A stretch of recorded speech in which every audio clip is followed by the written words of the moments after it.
ధర్మము అనేటటువంటి దాన్ని తెలుసుకోవడానికి ప్రమాణము వేదం ఒక్కటే అని నేను మీతో మనవి చేశాను. ఆ వేదం చదువుకోకపోతే స్మృతి, పురాణము, శిష్టాచారము, అంతరాత్మ అని. ఇందులో అసలు ధర్మము అనేటటువంటి మాటని జాగ్రత్తగా అర్థం చేసుకోవాలి. ధర్మము అన్న మాట జాగ్రత్తగా అర్థం కానంత కాలము అయోమయావస్థలో కొట్టుమిట్టాడుతుంటాడు. ధర్మము అన్న మాటని అర్థం చేసుకోవడము అంటే భగవంతుడు ఎలా చెప్పాడో అలా జీవించడానికే ధార్మికమైన జీవితము అంటారు. భగవంతుడు చెప్పినట్టు జీవించడం అన్న మాట ఎందుకు వస్తుంది అసలు? ఏమి బుద్ధినిచ్చినవాడు నీ ఇష్టం వచ్చినట్లు ప్రవర్తించని ఎందుకు అనకూడదు? మీరు ఒక్కటి ఆలోచించండి. నా కొడుక్కి ఫీజు నేనే కడతాను, నా కొడుకుని ఒక కాలేజీలో నేనే చేర్పించాను, వాడికి పుస్తకాలు నేనే కొనిచ్చాను. కానీ వాడికి 100 రూపాయలు జేబులో పెట్టి, ఒరే నువ్వు కాలేజీ నుంచి వచ్చేటప్పుడు ఎప్పుడైనా ఇబ్బంది ఏర్పడితే, హఠాత్తుగా నీకు ఏ బస్సు దొరకకపోతే ఏం బెంగ పెట్టుకోకు, 100 రూపాయలు ఇచ్చి ఆటోలో వచ్చి, లేదా నువ్వు పట్టుకెళ్ళినటువంటి క్యారేజీలో అన్నం తింటూ ఉండగా గిన్నె నీ చేయి తగిలి కింద పడిపోతే ఆకలితో ఉండకు, ఓ 20 రూపాయలు పెట్టి నీకు కావలసింది ఏదైనా తిను, పండో ఫలమో కొనుక్కుని అని నేను 100 రూపాయలు ఇచ్చాను. 100 రూపాయలు వాడికి ఇచ్చినప్పుడు ఆ 100 రూపాయలు వాడు ఎలా ఖర్చు పెట్టాలో కూడా నేను చెప్పాను. ఒకవేళ నేను చెప్పినట్టు వాడు ఖర్చు పెట్టకపోయి ఉండవచ్చు, కానీ అది వాడు చేసింది మాత్రం ధార్మికమైన పద్ధతిలోనే, అది ఎక్కడ చెడు పని కొరకు కాదు అని నేను అనుకున్నాను అనుకోండి, అప్పుడు నేను వాడిని తప్పు పట్టను. నేను చెప్పిన పనులే కాకుండా వాడు హఠాత్తుగా కాలేజీకి వెళ్ళినప్పుడు మంచి పుస్తకం, ఇది మీరందరూ చదవవలసిన పుస్తకం అని తీసుకొచ్చి అక్కడ పెట్టారు, అందరూ కొనేసుకోవడంలో తెచ్చిన పుస్తకాలు అయిపోతున్నాయి. ఆ పుస్తకం 100 రూపాయలు, మళ్ళీ పుస్తకాలు ఇంకో నెల పోయాక వస్తాయన్నారు. 100 రూపాయలు పెట్టి నా కొడుకు ఆ పుస్తకం కొనేసుకున్నాడు. ఇప్పుడు నా కొడుకు తప్పు చేశాడా ఒప్పు చేశాడా అంటే ఆ పుస్తకంలో ఏది ఉన్నది, అది వాడు ఎందుకు చదవాలనుకుంటున్నాడన్న దాన్ని బట్టి నేను నిర్ణయిస్తాను. నేను చెప్పనిది కొనేశాడని కొట్టేను వాడిని. వాడు కొనుక్కున్న పుస్తకం వాడికి అభ్యున్నతిని కల్పించేదనుకోండి, పరమాచార్య స్వామి వారి అనుగ్రహ భాషణముల సంకలనం అది. నేను పరమ సంతోషించి నా కొడుకుని కౌగిలించుకుంటాను. 100 రూపాయలు ఇచ్చిన నేను నా కొడుకు దాన్ని ఎలా ఖర్చు పెట్టుకోవాలో చెప్పాను. జ్ఞానేంద్రియ కర్మేంద్రియములనిచ్చి, మనసునిచ్చి, బుద్ధినిచ్చి, ఇంత శక్తిని మనుష్యునకు పెట్టినటువంటి పరమేశ్వరుడు వీటిని ఎలా వాడుకోవాలో చెప్పకపోతే నాశనం చేసేయడానికి ఒక్క ఇంద్రియం చాలు. ఒక్క కన్ను బాగా పనిచేసినందుకు ఒక జాతి నశించిపోతోంది. చూపుకి ఆకర్షింపబడుతుంది దీపపు పురుగు. దీపాన్ని చూసి అది తినే వస్తువు అనుకుని వెళ్ళి దీపం మీద వాలుతుంది, రెక్కలు ఊడి కింద పడిపోతుంది. అరే ఇన్ని పురుగులు కింద పడిపోయి మనం ఎందుకురా వాడమని ఆలోచించవు, వెళ్ళి వాలుతూనే ఉంటాయి, కింద పడిపోతూనే ఉంటాయి, కుప్పలు కుప్పలుగా పడిపోతాయి, రెక్కలు పక్కన పడిపోతాయి పురుగులు. తెల్లవారి లేచి కాకులు బల్లులు తినేస్తాయి. కన్ను బాగా పనిచేసినంత మాత్రం చేత ఒక జాతి అంతా నశిస్తోంది. చెవి లౌల్యమును పొంది ఉన్న కారణం చేత ఒక జాతి మొత్తం పోతోంది. లేడికి పాట వినడం అంటే ఇష్టం. అది లతా మంగేష్కర్ పాడిందా, ఎంఎస్ సుబ్బలక్ష్మి గారు పాడారా, దానికి అనవసరం. పాట వింటే చాలు. వేటగాడు చెట్టు మీద కూర్చుని కింద వలపన్ని చెట్టు మించి పాట పాడతాడు. పిచ్చిలేడి పైకి చూస్తూ పాట వినపడుతున్న దిశగా చెవి పెట్టి పరిగెత్తుకొస్తుంది. కింద ఉన్నటువంటి వలలో కాళ్ళు పడి కింద పడుతుంది. కింద పడడం ఏమిటి, కాళ్ళకి బలం ఉంటే లేచి పారిపోతుందని చెట్టు దిగి వచ్చినటువంటి వేటగాడు మొట్టమొదట దొంగ పెట్టి దాన్ని కాళ్ళ మీద కొట్టి కాళ్ళు విరిచేస్తాడు. ఇక ఆ లేడి పరిగెత్తలేదు. ఆ తర్వాత దాన్ని ఏం చేస్తాడన్నది నేను చెప్పక్కర్లేదు. కేవలం చెవికి లౌల్యం ఉంటే ఒక జాతి నశించిపోతోంది. నాలుకకి లౌల్యం ఉంటే ఒక జాతి పోతోంది. చేప కడుపు నిండా ఉన్నా సరే, చేప నీటి అడుగు భాగం నుంచి వెళ్ళిపోతుంటే ఒక చిన్న సూదిని ఉంచి దానికి ఎరపెట్టి వానపావుని కోసి ముక్క తొడిగి పైన పేకబెత్తం పెట్టి కర్రకి తాడు కట్టి లోపలకు వదులుతాడు చేపని పట్టేవాడు. అలా వెళ్ళిపోతున్న చేప కడుపు నిండుగా ఉన్నా ఒక్కసారి ఎర్రని కొరికి రుచి చూద్దామని కొరుకుతుంది. లోపల ఉన్న సూది అంగిట్లో గుచ్చుకుంటుంది. ఆ పైనున్న పేకబెత్తం నీటిలో ములుగుతుంది. చేప పడిందని గుర్తు ఎరిగి ఇలా అంటాడు. ఆ త్రాటితో పాటుగా చేప వచ్చి గట్టు మీద పడిపోతుంది. నీటిలోంచి బయట పడగానే కొట్టుకుంటుంటే దాని నోట్లోంచి ఆ సూది తీసేసి బుట్టలో పడేస్తాడు. కడుపు నిండుగా ఉన్నా కూడా ఒకసారి ఎర్రని కొరకాలనేటటువంటి భ్రాంతితో రసేంద్రియమునందు లౌల్యమును పొందినటువంటి చేపల జాతి అంతా అప్పటి నుంచి ఇప్పటి వరకు అలా నశించిపోతూనే ఉంది. వాసన చేత భ్రమించి వాసన చేత లౌల్యమును పొంది నశించిపోతున్నటువంటి జాతి ఒకటి ఉంది. తుమ్మెద ఉంటుంది. అది పద్మంలో ఉండేటటువంటి మకరందం తాగడానికి వెడుతుంది. వెళ్ళి ఆ పద్మంలో కూర్చుని మకరంద పానం చేసేస్తుంది. కడుపు నిండిపోయింది, ఎగిరి వెళ్ళిపోవచ్చుగా. ఆ కేసరముల నుండి వచ్చేటటువంటి పుప్పుడి వాసన చూస్తూ ఎంత బాగుందో ఈ వాసనని పద్మంలో పడుకుంటుంది. కడుపు నిండా తేనె తాగిందేమో, తేనెకి మత్తెక్కించే గుణం ఉంటుంది, నిద్ర పట్టేస్తుంది. సాయంకాలం అవగానే పద్మానికి ముడుచుకునే లక్షణం ఉంటుంది, చంద్రోదయానికి ముడుచుకుంటుంది. ముడుచుకుంది కాబట్టి ఇప్పుడు అందులో ఉన్నటువంటి తుమ్మెదకి పైకి రావడం చేత కాక కొట్టుకుంటూ ఉంటుంది. సాయంకాలం అయితే నీళ్లు తాగడానికి ఏనుగులు వస్తాయి. వచ్చి సరోవరంలో ఉన్న పద్మం యొక్క తూడు తమ తొండంతో పెరికి బయట పారేసి తమ కాలితో తొక్కుతాయి.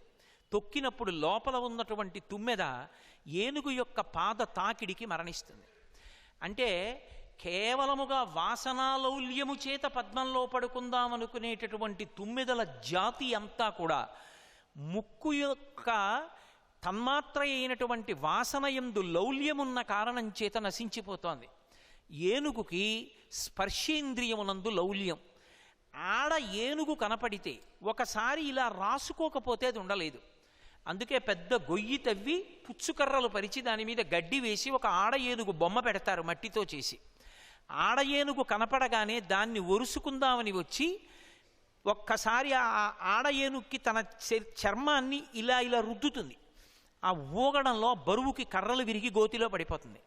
ఇక దానికి ఆహారం పెట్టరు, నీళ్ళు ఇవ్వరు.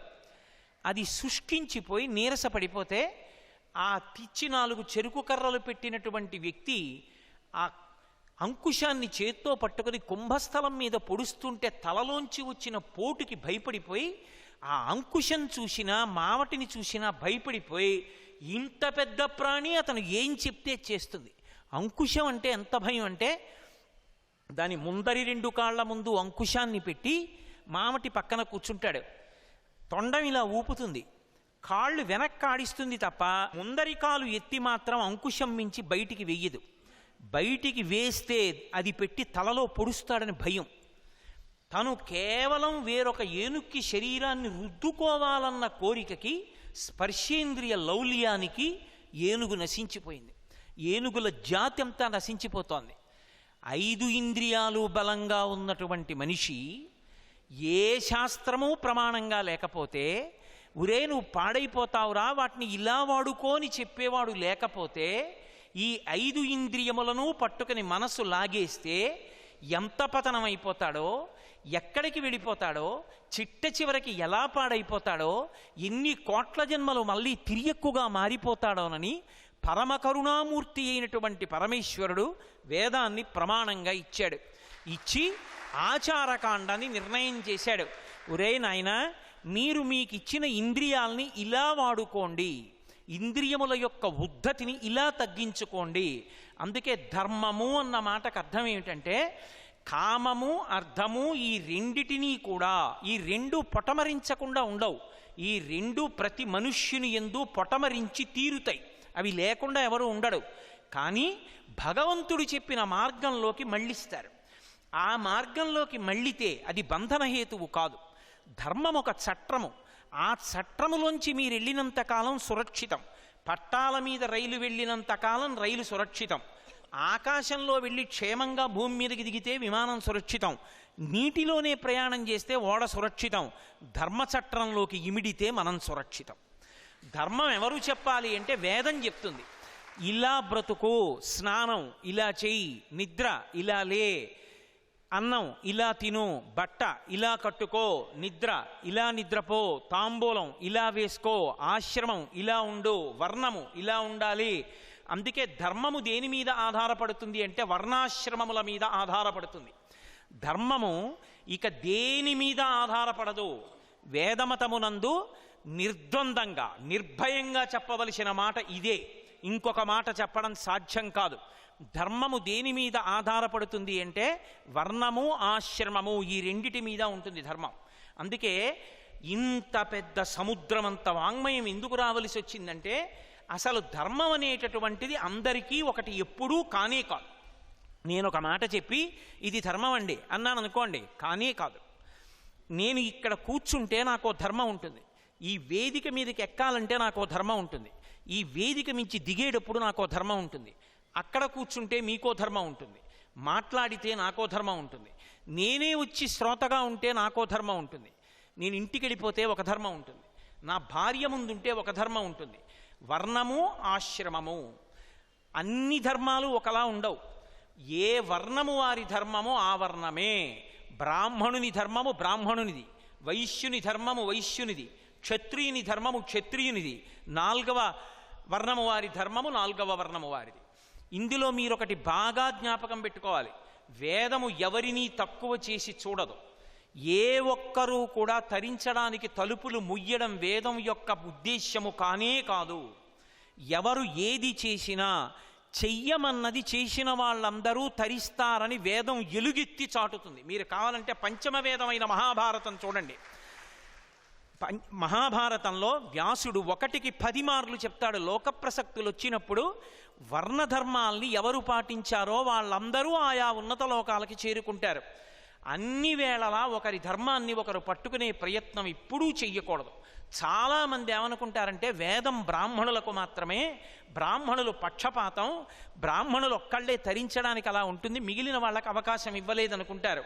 నేను నిజంగా మీతో వేదంలో బ్రాహ్మణుని యొక్క జీవితం గురించి చెప్పాననుకోండి, మేము ఇలా పుట్టడం ఎంత అదృష్టమో అంటారు మీరు. వేదం చదువుకున్న బ్రాహ్మణుడు కనపడితే నమస్కారం చేసి పరమభక్తితో ఆయన చెప్పినట్లు చేస్తే చాలు తరించిపోతారు ఒకరు. జీవితాంతం త్యాగమూర్తి అయి వేదం చదువుకున్నందుకు త్రికాలములయందు సంధ్యావందనం చేస్తూ వేదమంత్రాల్ని ఆమ్నాయం చేస్తూ ఎప్పుడు ఆ వేదం ఎలా చెప్పిందో అలాగే బ్రతుకుతూ త్యాగేనైకే అమృతత్వమానసూహయి బ్రాహ్మణుడు బ్రతకడం అంటే అంత తేలికైనటువంటి మాట కాదు. అంత కష్టపడి బ్రతుకుతాడు బ్రాహ్మణుడు. అందుకే ఎవరికి ఏది ధర్మమో అది వాళ్ళకి ధర్మం అని చెప్పింది. అంత వాంగ్మయం ఎందుకు వచ్చిందంటే వర్ణాన్ని బట్టి ధర్మం చెప్పింది, ఆశ్రమాన్ని బట్టి ధర్మం చెప్పింది. ఒకటి ధర్మం ఒకటికి ఉండదు. ధర్మం అనేటటువంటిది ఇది మీరు ధర్మం పట్టుకోండి మీ అందరూ సంతోషంగా ఉంటారన్నమాట అన్వయం అవదు. ఎందుచేత ఒక్క మాట అందరికీ అన్వయం ఎప్పుడూ కాదు. సామాన్య ధర్మములని కొన్ని ఉంటాయి, అవే అన్వయం అవుతాయి. అహింస అది కూడా మళ్ళీ కొందరి దగ్గరికి వెళ్ళేటప్పటికి మారిపోతుంది. మహాభారతంలో మాంసాన్ని అమ్మినటువంటి వ్యక్తి ఒక ఆయన ఉన్నాడు, ఆయనకి వృత్తిరీత్యా అది ధర్మం అయిపోయింది, అప్పుడు ఆయన్ని దోషం రాలేదు. అది అందుచేతనే ధర్మం అన్నది ఆశ్రమాన్ని బట్టి ఉంటుంది. బ్రహ్మచారి ఉన్నాడనుకోండి, బ్రహ్మచారికి ధర్మం వేరు. బ్రహ్మచారిగా ఉన్నంతకాలం ఆయన ధర్మం ఏమి అంటే గురువుగారిని సేవించడం, గురుపత్ని పెట్టిన అన్నం తినడం, అహంకారం అంతటినీ విడిచిపెట్టడం, వేదం చదువుకోవడం. బ్రహ్మచారికి ఉపవాసం లేదు. ఏకాదశి ఉపవాసంలో మినహాయింపబడిన వాళ్ళల్లో బ్రహ్మచారి ఒకడు. ఎందుకంటే బ్రహ్మచారి బలంగా ఉండాలి, బాగా చదువుకోవాలి. అందుకే మేము వేద పాఠశాల పెట్టాం కానండి, వేద విద్యార్థులకి అన్నం మాత్రం పెట్టమని ఎవరు అనరు. వేద పాఠశాల పెట్టారు అంటే అన్నం కూడా పెట్టవలసిందే. ఎందుకంటే బ్రహ్మచారి అన్నం తినకుండా వేదం ఎక్కడి నుంచి చదువుకుంటాడు? బ్రహ్మచారికి ఉపవాసం లేదు. ఎందుకు లేదు అంటే బలంగా ఉండాలి, బాగా చదువుకోవాలి, బాగా ఆమ్నాయం చెయ్యాలి స్వరం పెట్టి. అందుకే బ్రహ్మచారి యొక్క ధర్మం వేరు. కాటుక పెట్టుకోకూడదు, తాంబూలం వేసుకోకూడదు, ఆయన ఎక్కడా కూడా అద్దం చూసుకోకూడదు, భోగం పట్ల అనురక్తితో ఉండకూడదు, దానం పట్టకూడదు, రేపటికని దాచుకోకూడదు. ఆకలేస్తే సన్యాసి ఎలా పెడతాడో అలా భిక్ష కోసం పెడతాడు. గృహస్థుకి ప్రధాన ధర్మం ఏమిటి అంటే బ్రహ్మచారికి సన్యాసికి భిక్ష పెట్టడం. మరి బ్రహ్మచారి ధర్మం ఒకటి. బ్రహ్మచారికి చెప్పిన ధర్మం నేను సభలో చెప్పి మీ అందరూ పాటించండి అంటే ఎలా కుదురుతుంది? కుదరదు. బ్రహ్మచారి ధర్మం బ్రహ్మచారిది. నేను చెప్పే మాటల్లో ధర్మం బ్రహ్మచారులు పట్టుకోవలసింది బ్రహ్మచారులు పట్టుకోవాలి. గృహస్థు యొక్క ధర్మం గృహస్థుది. గృహస్థు దానం పట్టచ్చు, భోగం వేదం ఎలా చెప్పిందో అలా అనుభవించవచ్చు. ఎందుకని? మీరు ఋషుల యొక్క, వేదం యొక్క, ఈశ్వరుడు యొక్క హృదయాన్ని అర్థం చేసుకోవాలి. అసలు మనుష్యునికి కామము లేకుండా ఉండడం సాధ్యము కానే కాదు. కామము పొటమరించి తీరుతుంది. వస్తువుల పట్ల కామం విడిచిపెట్టండి. ఎవరో మహాపురుషులు పుట్టుక చేత నిస్సంగులైన శుకబ్రహ్మ వామదేవుడు వంటి వారిని పక్కన పెట్టండి, 199 మంది అథవా 100 మంది స్త్రీ పురుష సంబంధమైన కామం కూడా పొందుతారు. గర్భాష్టమంలో ఉపనయనం చేయమని ఎందుకు చెప్పారు? గర్భాష్టమం అంటే బ్రాహ్మణుడికి అమ్మ కడుపులో ఉన్న 10 నెలలు కూడా లెక్కలో పెట్టుకుని 7 సంవత్సరముల 2 నెలలు వచ్చేటప్పటికి ఉపనయనం చేయమన్నారు. ఎందుకు అంటే లింగ వివక్ష తెలుస్తుంది కాబట్టి. ఆయన యొక్క తేజశక్తిని ఓజోశక్తిగా మార్చడానికి ప్రయత్నం చేసింది శాస్త్రం. కాబట్టి ఇప్పుడు బ్రహ్మచారికి ఉండేటటువంటి ధర్మం ఒకటి, గృహస్థు దగ్గరికి వచ్చేటప్పటికి ఆయన ఒక వయసు వచ్చిన తరువాత బ్రహ్మచారిలో కామము పొటమరిస్తే బలవంతంగా కామాన్ని తొక్కిపెట్టే ప్రయత్నం చేశారనుకోండి, అది పాము తల మీద కాలు పెడితే కొంతకాలం అయిన తర్వాత బాగుంటుంది, పాము నా కాలు కింద ఉంది కదా నన్నేం చేస్తుంది అనుకుంటాడు. కానీ పడగ మీద కాలు పెట్టి నించున్నవాడు అలాగే నించోలేడు. అది తోక కదుపుతుంది, కాలుని చుట్టుకుంటుంది, బుస కొడుతూ ఉంటుంది, భయపడిపోయి కాలు తీసేస్తాడు. కాలు తీయగానే పాము చేసే మొదటి పని ఏమిటంటే ఏ కాలుతో తొక్కాడో ఆ కాలునే కాటేస్తుంది. ఇంద్రియాల్ని బలవంతంగా తొక్కి పెడితే ఇంద్రియములు కాట్లు వేస్తాయి, మళ్ళీ పతనం అయిపోతాడు. పతనం అయిపోకుండా ఉండడానికి ఆశ్రమము మార్పన్న కట్టు వేస్తారు, కట్టు విప్పరు. కట్టు మీద కట్టు వేస్తే కట్టు జారిపోతుంది. బ్రహ్మచర్యాశ్రమము మీదే గృహస్థాశ్రమం అన్న కట్టు వేస్తారు. వేస్తే ఇప్పుడు ఆమె ధర్మపత్ని, అంతేకాని ఆమె కామపత్ని కాదు. ఆమెను స్వీకరించి తన యొక్క కామం ఆమె యందు ఉంచుకుంటాడు. ఆమెతో కలిసి యజ్ఞం చేస్తాడు, ఆమెతో కలిసి యాగం చేస్తాడు, ఆమెతో కలిసి భోగం అనుభవిస్తాడు. దాని వలన అర్థం కలిగింది. పుత్రుడు పుత్రిక, ఆడపిల్ల పుట్టింది కాబట్టి కన్యాదానం చేసి దశ పూర్వేషాం దశాపరేషాం, మగపిల్లవాడు పుట్టాడు కాబట్టి ఆయనకి ఉపనయనం చేస్తే రేపొద్దున్న తండ్రి శరీరం పడిపోయిన తర్వాత గయాశ్రాద్ధం పెట్టి ఇంట్లో పూజా మందిరంలో మంగళహారతి ఇస్తూ గోత్రనామాలతో పూజ పరంపరాగతంగా నడిచేటట్టు చేస్తాడు. కాబట్టి ధర్మపత్ని వలన, ధర్మబద్ధమైన కామము వలన అర్థము కొడుకు కూతురు కలిగారు. గృహస్థుకుండేటటువంటి ధర్మం వేరు, బ్రహ్మచారి ధర్మం వేరు, మారిపోయింది. వానప్రస్థు ఆయన ధర్మం వేరు, సన్యాసి ఆయన ధర్మం వేరు. అందుకే మీరు చూడండి, బ్రహ్మచారికి కాని, గృహస్థుకి కాని, వానప్రస్థుకి కాని, సన్యాసికి కాని 4 ఆశ్రమాల్లో ఏ ఆశ్రమానికి కూడా ధర్మము నుండి మినహాయింపు మాత్రము లేదు. ఎవరికైనా సరే నిన్ను ధర్మం నుంచి మినహాయించేశాం, నీకు ధర్మం అన్వయం అవ్వదు అనేటటువంటి ఆశ్రమము మాత్రము ఉండదు సనాతన ధర్మంలో. అందరూ ధర్మాన్ని పట్టుకోవలసిందే. సన్యాసి కాషాయం కట్టుకున్నా ఆయనకో ధర్మం ఉంది. ఆయన అగ్నిహోత్రం చేయకూడదు, అగ్నిహోత్రం మీద తన కొరకు అని వండుకోకూడదు, భిక్షావందనం ద్వారా వచ్చినటువంటి అన్నాన్ని మాత్రమే తినాలి. అగ్ని సంపర్కాన్ని విడిచిపెట్టేశాడు కాబట్టి ఆయన శరీరం పడిపోయిన తరువాత శరీరాన్ని కూడా అగ్ని సంస్కారం చేయరు. భూమిలో పెట్టి దాని మీద తులసి కోట పెడితే బృందావనం, శివలింగం పెడితే అధిష్టానం. అంటే సన్యాసికి కూడా ధర్మం ఉంది. సన్యాసి వాహనం ఎక్కకూడదు, సన్యాసి కేవలము పాదచారి అయి తిరగాలి.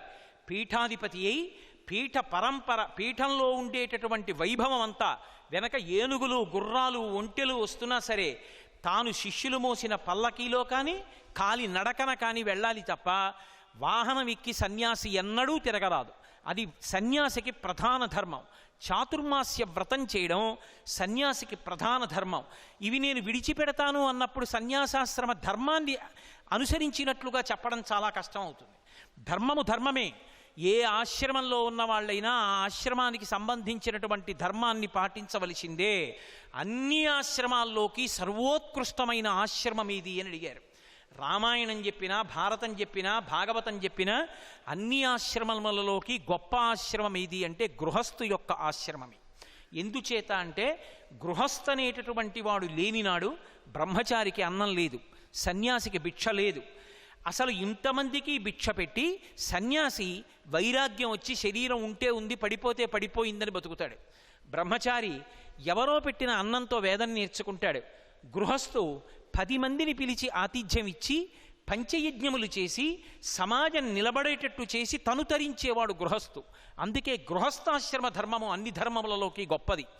ధర్మంలో బాగా కిందకి రావడానికి అవకాశం అందుకే గృహస్థుకి కల్పించారు. ఎందుకు కల్పించారు అంటే మీరు వేదం స్పృశించనటువంటి అంశం ఉండదు. బట్ట కట్టుకోవడం దగ్గర నుంచి స్నానం వరకు స్పృశిస్తుంది. స్నానంలో గృహస్థు దగ్గరికి వచ్చేటప్పటికి ఒకవేళ నువ్వు చన్నీటి స్నానం చెయ్యలేకపోతే, తలమించి నీళ్లు పోసుకోలేకపోతే విభూతి ఒంటి మీద చల్లుకో, చాలు, నీ స్నానం అయిపోయినట్టే. నువ్వు సంధ్యావందనం చెయ్యలేక మృత్యుశయ్య మీద ఉంటే నీ కొడుకు సంధ్యావందనం చేసి నోట్లో తీర్థం పోస్తే సంధ్యావందనం చేసినట్లే. అంటే ధర్మం నుంచి మినహాయింపు ఇవ్వలేదు. ధర్మంలో ఆచరణమునందు గృహస్థుకు ఉండేటటువంటి కష్టాన్ని దృష్టిలో పెట్టుకుని కొంచెం కిందకెళ్ళడానికి అవకాశం ఇచ్చింది. ఒకరోజు ఏ కారణం చేతనో సంధ్యావందనం చేయడం కుదరలేదు. సంధ్యావందనం చేసేవాడికి చెప్పి వెళ్ళవచ్చు, అయ్యా మీరు అర్ఘ్యం ఇచ్చిన జలం ఉంచండి నేను వస్తానని చెప్పి వెళ్ళి అర్ఘ్యం ఇచ్చిన జలాల్లోంచి తీర్థం పుచ్చుకుని అప్పుడు తన అన్నమో పలహారమో తినచ్చు. అప్పుడు సంధ్యావందనం చేసినట్టే. ఎందుకు ఇచ్చింది గృహస్థకి మినహాయింపు? అంటే గృహస్థు అనేకమైన ఒత్తిడుల మధ్య ఉంటాడు. అందుకే ధర్మాన్ని అంత కఠినంగా పట్టుకోమంటే అవకాశం ఉండొచ్చు, ఉండకపోవచ్చు. కానీ అన్నీ వదిలిపెట్టేసి నీ ఇష్టం వచ్చినట్టు తిరిగని మాత్రం వేదం ఒప్పుకోదు. సర్వం శ్రీ ఉమామహేశ్వర పరబ్రహ్మార్పణమస్తు. స్వస్తి.